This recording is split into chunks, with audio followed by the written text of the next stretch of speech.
gentlemen, we have called you together to inform you that we are going to overthrow the United States government.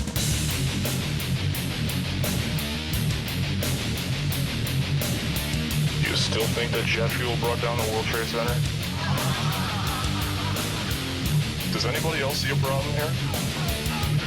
If the government has nothing to hide, why are they so afraid to answer a few questions? This story does not add up.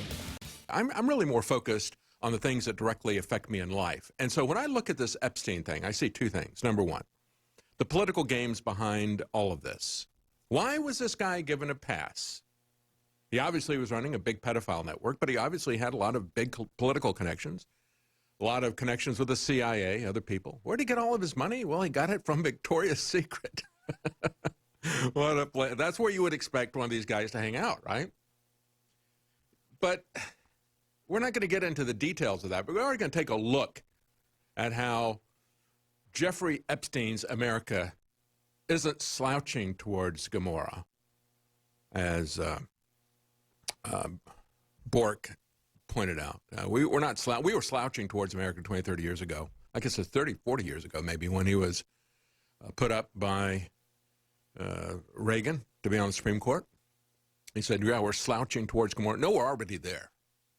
We got drag queen story hours. We are using gender confusion.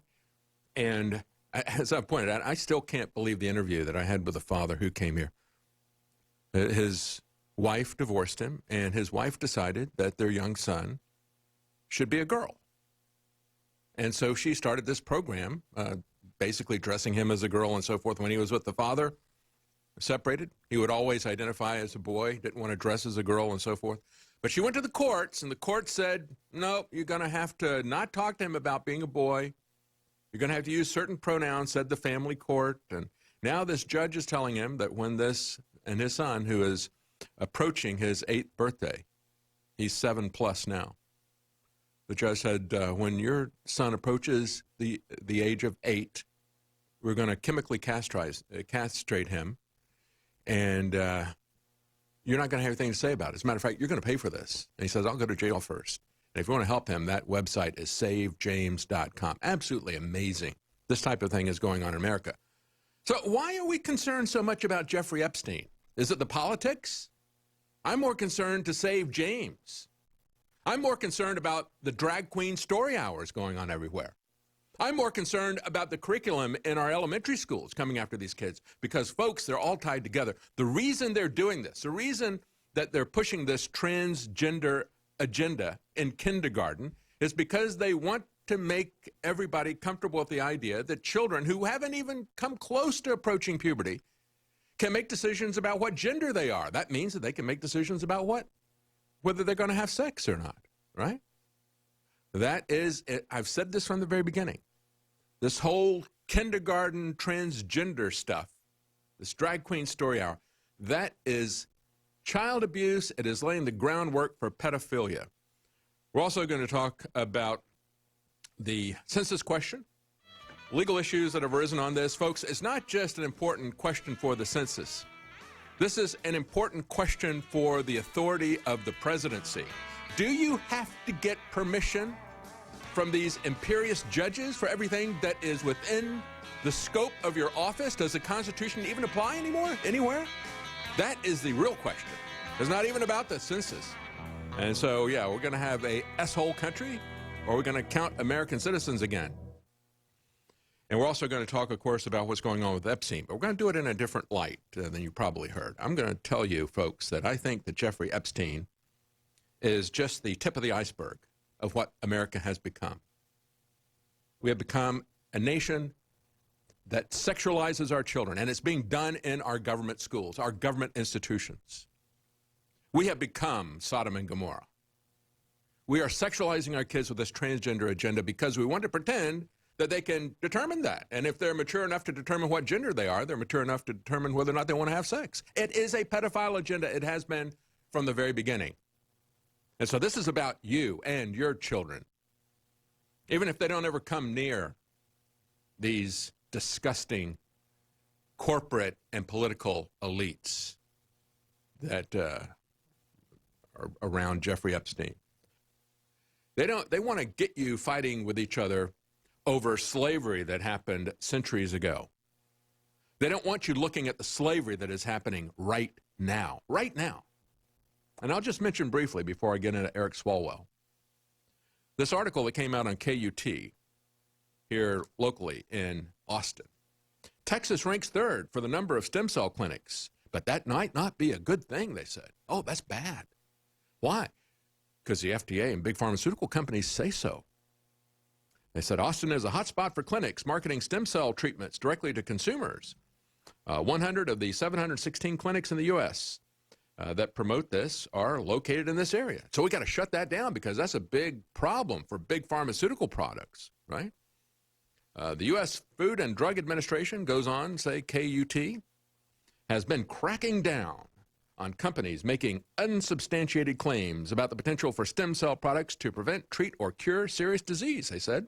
Clinics across the country are falsely claiming their products don't fall under the agency's regulatory provisions for drugs and biological products. Well, they don't. They are biologics. That's your own stem cells.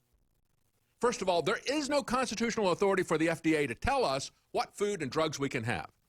We have local governments that can make sure that clinics and restaurants are operating in sanitary conditions.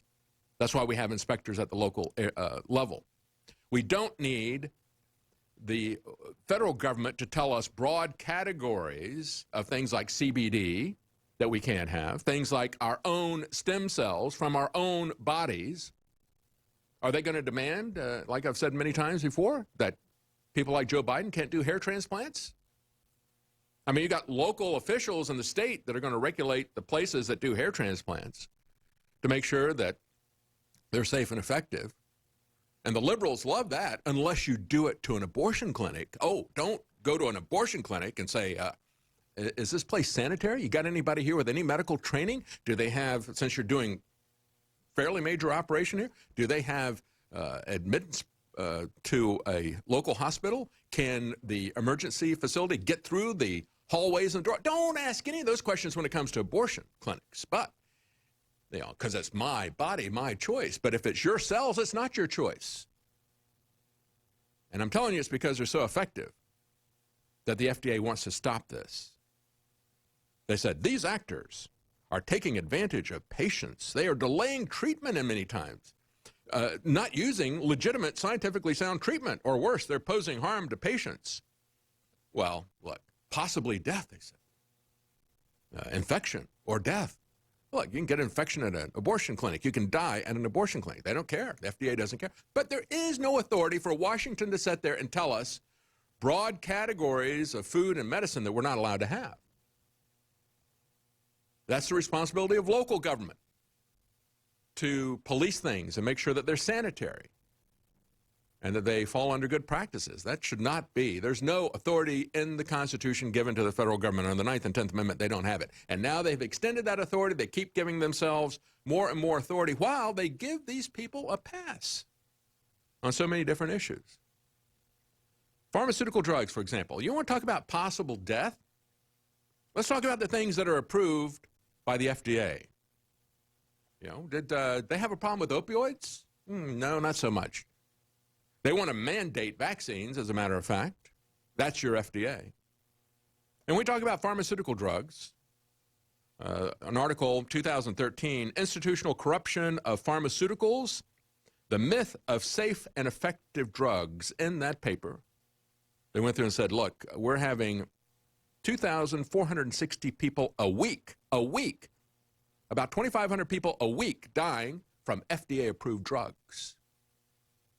That did not happen with stem cells. Nothing about that. Safe and effective, just like CBD. Lock up people who use CBD. Shut down the clinics that are providing something safe and effective, because we've got to get people on these dangerous pharmaceutical drugs. 2,500 people a week. Go back to 1998. The Journal of the American Medical Association, JAMA, said, yeah, we've probably got about 106,000 people a year dying from prescription drugs that are approved by the FDA. And that's the whole point. The FDA gives legal cover to these people, just like the government gave complete legal cover to anybody that is harmed or killed by vaccines. You can't even sue these people in court. And yet you've got the corporate media shills for big government, big business. You can't even sue these people in court. You can't even sue these people in court. You can't even sue these people in court. You can't even sue these people in court. Gentlemen, we have called you together to inform you that we are going to overthrow the United States government. Do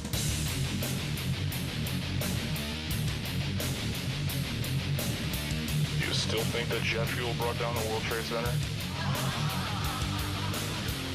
Does anybody else see a problem here?